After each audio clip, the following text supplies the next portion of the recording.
Gadel 24 News, il est pile poil 19h. Merci de nous rejoindre pour cette nouvelle édition. Tout de suite, les titres de l'actualité.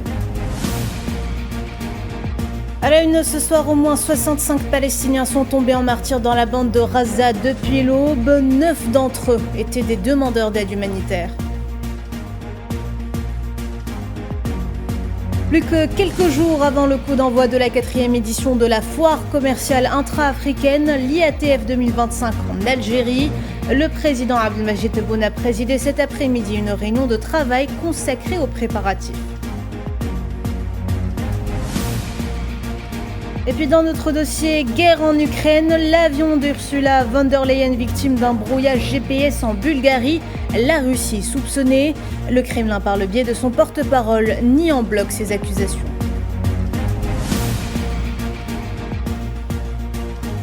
Ouverture à Tianjin en Chine du sommet de l'Organisation de coopération de Shanghai, présidé par le président chinois Xi Jinping, marqué par une riche activité diplomatique et un appel à un cessez-le-feu complet dans la bande de Gaza. Pour Pékin, la situation inégale dans laquelle un petit nombre de pays monopolise la prise de décision internationale ne doit pas durer.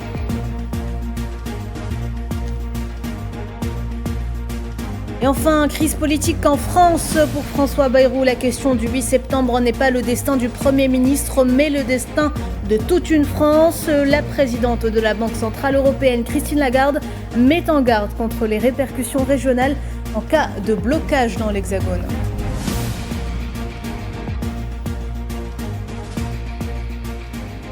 Bonsoir à tous. Nouveau massacre sioniste à Gaza. Selon des sources médicales palestiniennes, au moins 65 Palestiniens sont tombés en martyrs dans des bombardements sur plusieurs zones de la bande depuis l'aube, dont 25 rien que dans la ville de Gaza. Plusieurs personnes ont également été blessées lorsque l'occupation a pris pour cible le bâtiment des consultations externes de l'hôpital Al-Aqsa à Deir el-Balah, au centre de l'enclave. Le ministère de la Santé à Gaza a également déclaré que 98 Palestiniens avaient été assassinés et 404 autres blessés par les tirs de l'occupation au cours des dernières 24 heures, portant ainsi le nombre de martyrs à 63 557 depuis octobre 2023.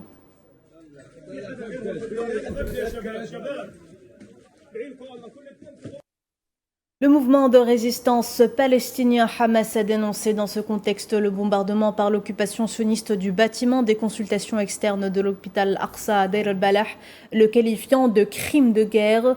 Hamas a ajouté que le bombardement de l'hôpital visait à détruire ce qui reste du secteur médical et des installations civiles dans la bande, appelant la Ligue des États arabes, l'Organisation de la coopération islamique ainsi que l'Organisation des Nations unies et ses institutions à agir pour mettre fin aux crimes d'extermination sauvage commis par le gouvernement d'occupation du criminel de guerre Netanyahou contre le peuple palestinien et ses ressources.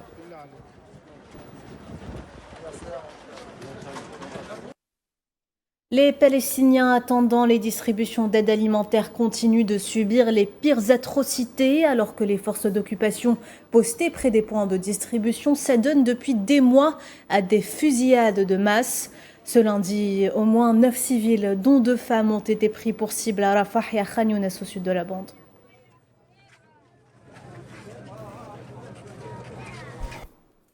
Et les journalistes tombent les uns après les autres à Gaza. 274 reporters et caméramans ont été lâchement assassinés depuis le 7 octobre 2023.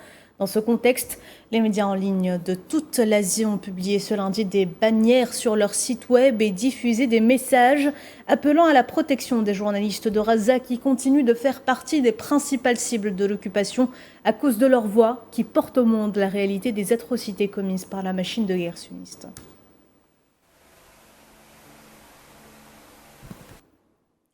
Et en Cisjordanie occupée, les forces d'occupation sionistes utilisent les moyens les plus horribles et les plus lâches pour chasser les Palestiniens de leurs terres. Les habitants de la région sont privés d'eau courante depuis des années, ce qui les pousse à parcourir des kilomètres pour se procurer cette ressource essentielle. Sohila Kilal. Sous la protection d'un soldat sioniste, un groupe de collants s'attaque à une installation de conduite d'eau.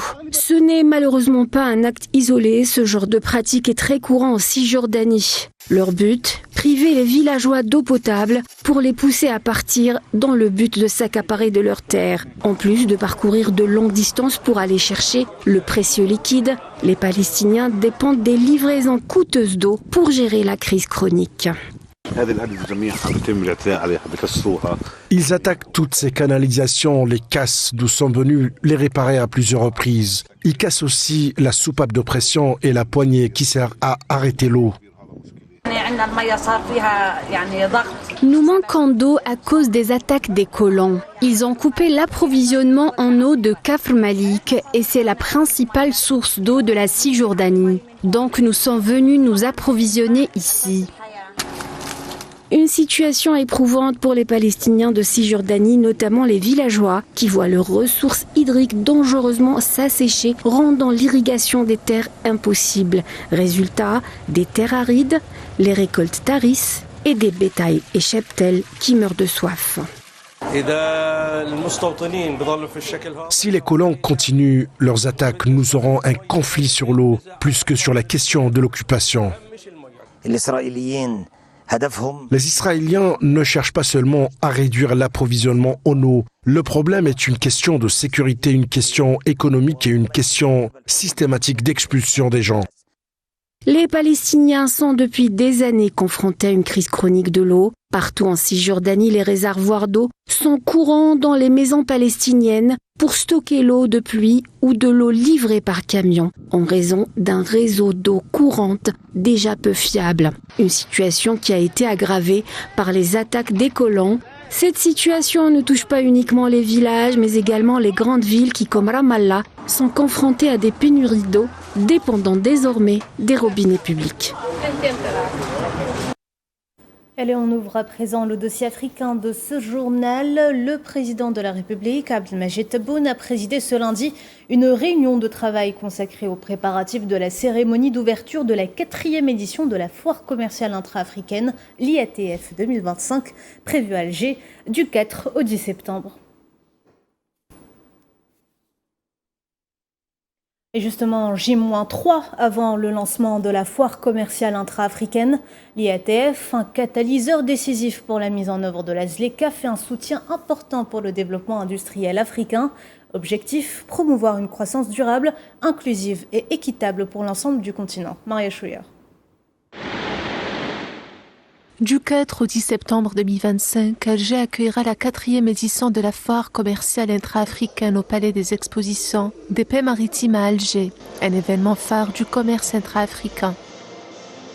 Lancée par Afrique-Sambank en 2018 pour accompagner la mise en œuvre de la ZLECAf, la foire commerciale intra-africaine est organisée tous les 2 ans dans le but de rassembler des investisseurs, innovateurs et décideurs politiques dans une dynamique de coopération économique. Organisée par la Banque africaine d'import-export en collaboration avec la Commission de l'Union africaine et le secrétariat de la ZLECAf, avec l'Algérie en tant que pays hôte, cette foire incarne la mise en œuvre concrète de la zone de libre-échange continentale africaine. Avec plus de 2000 exposants venus de plus de 80 pays et 35 000 participants attendus, l'IATF 2025 est bien plus qu'une foire commerciale. C'est un catalyseur pour l'intégration continentale sous l'égide de la ZLECAf.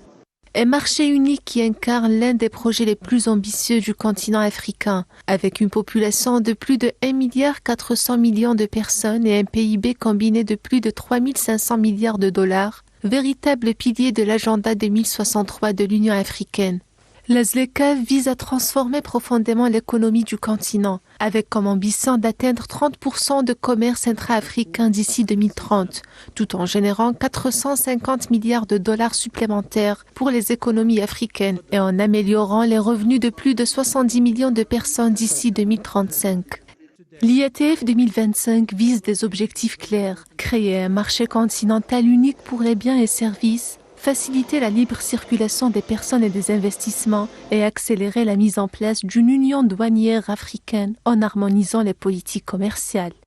De cette manière, cette foire commerciale agit comme un moteur puissant pour accélérer la mise en œuvre de la zone de libre-échange africaine. L'IETF 2025 positionne l'Algérie comme un hub stratégique du commerce africain, renforçant son rôle de leader dans l'intégration continentale. Véritable vitrine économique, elle ouvre la voie à de nouveaux partenariats et accroît l'influence diplomatique de l'Algérie au sein de l'Union africaine. Voilà un événement que nous suivrons de très près sur Al24 News. Le ministre d'État algérien, ministre de l'Énergie, des Mines et des Énergies renouvelables, Mohamed Arqab, a reçu ce lundi au siège du ministère le président du conseil d'administration de la société koweïtienne Metro Holding Company, Cheikh Mej'al Al-Jarrah Al-Sabah. Ce dernier a révélé la volonté de la société koweïtienne de concrétiser un projet d'investissement ambitieux en Algérie pour la production et l'exportation d'hydrogène. Selon un communiqué, le projet d'investissement sera basé sur l'exploitation du potentiel important des énergies solaires et éoliennes pour la production et l'exportation d'hydrogène vert. Le projet repose aussi sur le transfert de technologies et la localisation de l'industrie, notamment la fabrication d'électrolyseurs, en plus du développement des compétences nationales et du renforcement du contenu local, ce qui permettra la création de partenariats durables.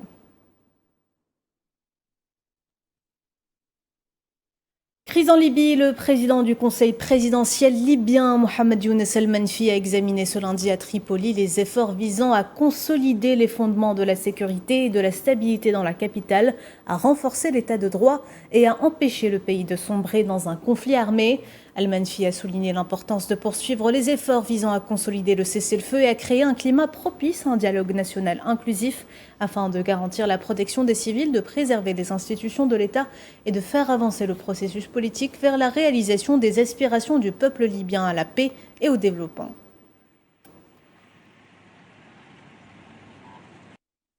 Direction le Soudan à présent, où des sources au sein de l'armée ont annoncé que les forces de soutien rapide avaient bombardé ce lundi le camp de déplacés d'Abou Chouk al-Fasher dans le nord du Darfour. Le réseau des médecins soudanais a annoncé le martyre de 8 civils, dont 2 enfants, lors d'un bombardement d'artillerie mené par les FSR contre le camp, alors que les combats s'intensifiaient autour de la ville de Fasher, toujours assiégée par ces derniers.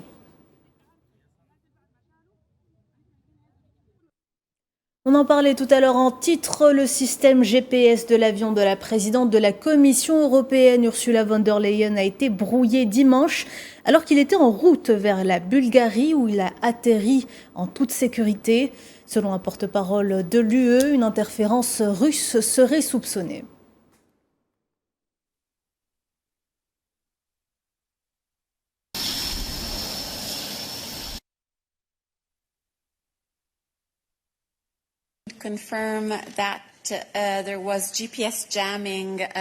Nous pouvons effectivement confirmer qu'il y a eu brouillage GPS, mais l'avion a atterri sans encombre en Bulgarie. Les autorités bulgares nous ont informé qu'elles soupçonnent une ingérence flagrante de la Russie. Cet incident souligne l'urgence de la mission que la présidente mène actuellement dans les États membres en première ligne. Elle a pu constater de visu les défis quotidiens posés par les menaces provenant de la Russie et de ses alliés. Et bien sûr, l'Union européenne continuera d'investir davantage dans les dépenses de défense et dans la préparation de l'Europe après cet incident.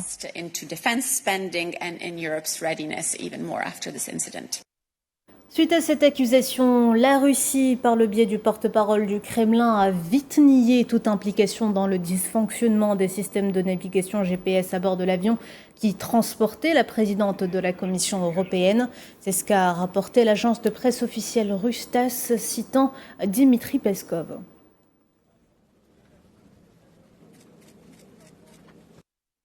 L'Union européenne s'est dite ce lundi ouverte à l'idée d'explorer une nouvelle utilisation des avoirs russes gelés afin d'aider l'Ukraine. C'est ce qu'a déclaré la présidente de la Commission européenne, Ursula von der Leyen.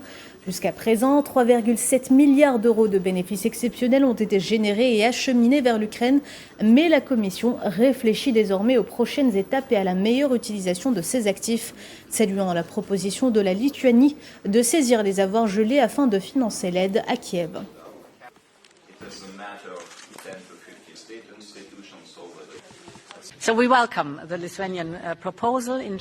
Nous saluons donc la proposition lituanienne dans son ensemble. Comme vous le savez, nous utilisons actuellement les bénéfices exceptionnels générés par les actifs immobilisés et les acheminons directement vers l'Ukraine, soit pour des raisons de défense, soit pour la reconstruction. À ce jour, 3,7 milliards d'euros ont été générés grâce à ces bénéfices exceptionnels et d'autres sont à venir régulièrement. Nous réfléchissons également aux prochaines étapes et à la meilleure utilisation de ces actifs, car une chose est claire, la Russie doit rendre des comptes pour ses actes et payer pour les dommages et l'agression. C'est un principe et nous étudions donc une autre utilisation des bénéfices exceptionnels immobilisés. Le président chinois Xi Jinping s'est adressé ce lundi aux dirigeants des pays membres de l'Organisation de coopération de Shanghai lors de l'ouverture du sommet à Tianjin. S'exprimant lors d'une table ronde avec des dirigeants tels que le président russe Vladimir Poutine et le premier ministre indien Narendra Modi, Xi Jinping a exprimé la volonté de la Chine de travailler avec les membres de l'OCS qui sont confrontés à des tâches de plus en plus ardues pour assurer la sécurité et le développement.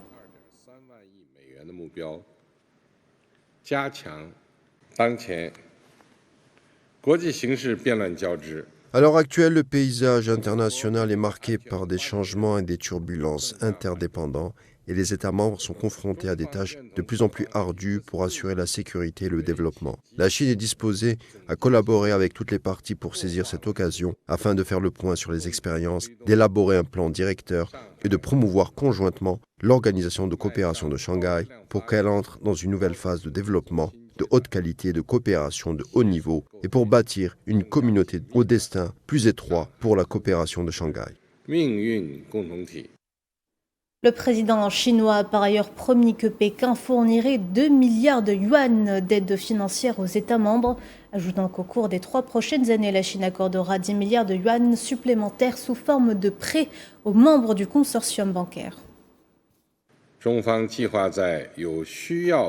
La Chine prévoit de mettre en œuvre 100 projets de développement, des moyens de subsistance de petite envergure et de grande qualité dans les États membres dans le besoin. Cette année, la Chine versera 2 milliards de yuan sous forme de subventions aux États membres. Au cours des 3 prochaines années, elle accordera 10 milliards de yuan supplémentaires sous forme de prêts aux membres du consortium bancaire.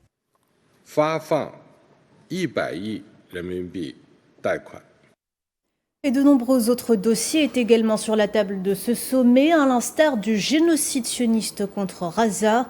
À ce propos, l'Organisation de coopération de Shanghai a fermement condamné cette agression génocidaire, réclamant un cessez-le-feu complet. L'OCS a aussi dit condamner fermement les frappes menées par l'entité sioniste en Iran en juin dernier, dans une déclaration publiée au terme de la rencontre. Le président russe Vladimir Poutine s'est entretenu avec le président turc Recep Tayyip Erdoğan en marge du sommet de l'OCS. À cette occasion, Vladimir Poutine a salué la Turquie pour sa contribution considérable aux efforts visant à mettre fin au conflit en Ukraine. La Turquie ayant pour rappel accueilli des pourparlers de paix directs entre la Russie et l'Ukraine au début du conflit en 2022.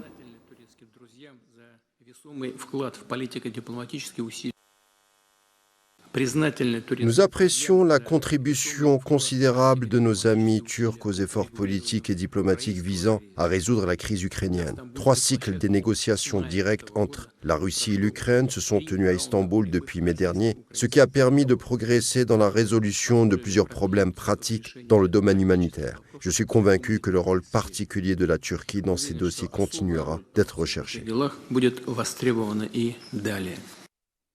Et pour sa part, le président turc a réitéré son invitation à son homologue russe pour une visite officielle dans son pays, déclarant que les relations entre les deux nations progressaient sans être affectées par des événements conjecturels. Vous connaissez notre désir de vous accueillir en Turquie. Mon invitation demeure permanente. Nous nous réjouissons de vous accueillir dans notre pays dès que possible. Nous entretenons une relation sincère fondée sur la confiance et nos relations progressent sans être affectées par des événements imprévisibles.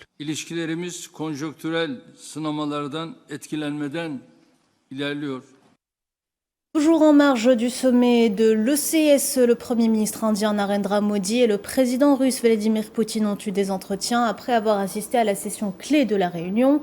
Les discussions ont porté sur la stabilité régionale et la coopération bilatérale. Narendra Modi a profité de la réunion pour saluer les initiatives de paix visant à mettre fin au conflit entre la Russie et l'Ukraine et a appelé les parties prenantes à avancer de manière constructive.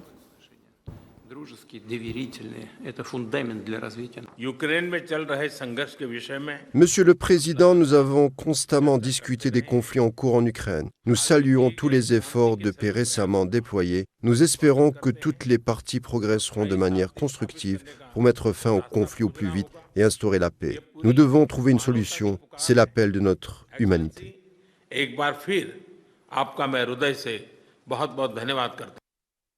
Et cet événement a également été l'occasion pour le président russe de rencontrer son homologue iranien Massoud Pezeshkian, avec lequel il a déclaré être constamment en contact sur divers aspects de l'agenda international, y compris les questions liées au programme nucléaire iranien.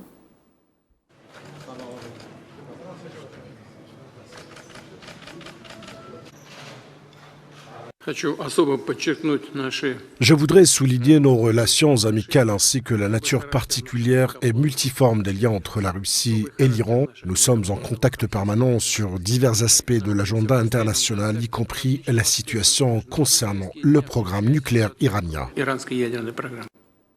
Crise politique en France, la question, ce n'est pas le destin du Premier ministre, mais plutôt celui de la France. C'est ce qu'a affirmé François Bayrou lui-même lors d'un entretien accordé ce lundi aux médias français depuis Matignon. Les détails, Madame Zenzitouni. À 7 jours du vote de confiance, et tandis que l'opposition semble avoir déjà acté la fin du gouvernement français actuel, le Premier ministre français François Bayrou a pris la parole dimanche 31 août, où il a bien défendu sa vision sur l'avenir du pays. Le chef du gouvernement français affirme qu'il est question du sort de la France. La question, ce n'est pas le destin du Premier ministre ou de François Bayrou, et c'est même pas le destin du gouvernement. La question, c'est le destin de la France. Parce que vous voyez bien ce qui est en train de se préparer, de s'affirmer tous les jours. C'est que si le gouvernement tombe, comme il le souhaite, comme il l'annonce, eh bien ça veut dire qu'on changera de politique. On abandonnera, ou on abandonnerait la politique, pour moi, vitale pour le pays. Le vote de confiance qui devrait avoir lieu dans l'après-midi lundi prochain est décisif pour François Bayrou, qui n'est pas prêt à abandonner sa politique. Je pense précisément que les jours qui vont venir sont cruciaux. Et deux, si vous imaginez que je peux abandonner les combats que je mène ici, que je menais avant depuis des années, et que je continuerai à mener après, vous vous trompez. Olivier Faure, qu'est-ce qu'il veut ? Il veut être à Matignon. Il l'a dit, il l'a annoncé, il va s'installer ici, avec un gouvernement dont il aurait exclu LFI. Les difficultés du Premier ministre se sont intensifiées après avoir ignoré des propositions de gel budgétaire en 2026 et la suppression de 2 jours fériés, un plan qui a suscité un tollé général. Si je n'ai pas l'assentiment minimal des Français et de ceux qui les représentent, il n'y a aucune politique courageuse possible. Vous êtes obligés de battre en retraite sur chacune des mesures. On l'a vu dans les gouvernements précédents. Et puis au bout du compte, vous vous trouvez censurés. On est tous là pour refuser de se faire voler. Une rafale politique au cœur de l'été dans l'Hexagone. Le vote de confiance aura lieu 2 jours seulement avant les manifestations bloquant tout prévues le 10 septembre prochain. Le mouvement d'appel à la grève menace de paralyser le pays. La Banque centrale européenne met en garde contre les répercussions régionales inquiétantes qui en découleront de la chute éventuelle du gouvernement français. Sur Radio Classique, la présidente de la BCE, Christine Lagarde, a souligné que tout risque de chute d'un gouvernement dans la zone euro était préoccupant. L'annonce par les partis d'opposition de leur intention de renverser le gouvernement minoritaire lors d'un vote de confiance le 8 septembre prochain a eu un impact sur les marchés boursiers et obligataires en France, deuxième économie de la zone euro. Tous les risques de chute de gouvernement dans tous les pays de la zone euro sont préoccupants. Et ce que j'ai pu observer depuis maintenant 6 ans que je suis présidente de la Banque Centrale Européenne, c'est que les développements politiques, la survenance de risques politiques ont un impact évident sur l'économie, sur l'appréciation par les marchés financiers des risques pays et par conséquent sont préoccupants pour nous, quels qu'ils soient. Un fort tremblement de terre dans l'est de l'Afghanistan, près de la frontière pakistanaise, a fait au moins 800 victimes et près de 3000 blessés, ont indiqué ce lundi les autorités locales. Le tremblement de terre survenu dimanche soir a frappé une série de villes de la province de Kunar, près de la ville de Jalalabad, dans la province voisine de Nangarhar. Le séisme de magnitude 6.0 survenu dans la nuit était centré à 27 km au nord-est de la ville. Pour rappel, un séisme de magnitude 6,3 avait frappé l'Afghanistan le 7 octobre 2023, suivi de fortes répliques. Au moins 4000 personnes avaient péri.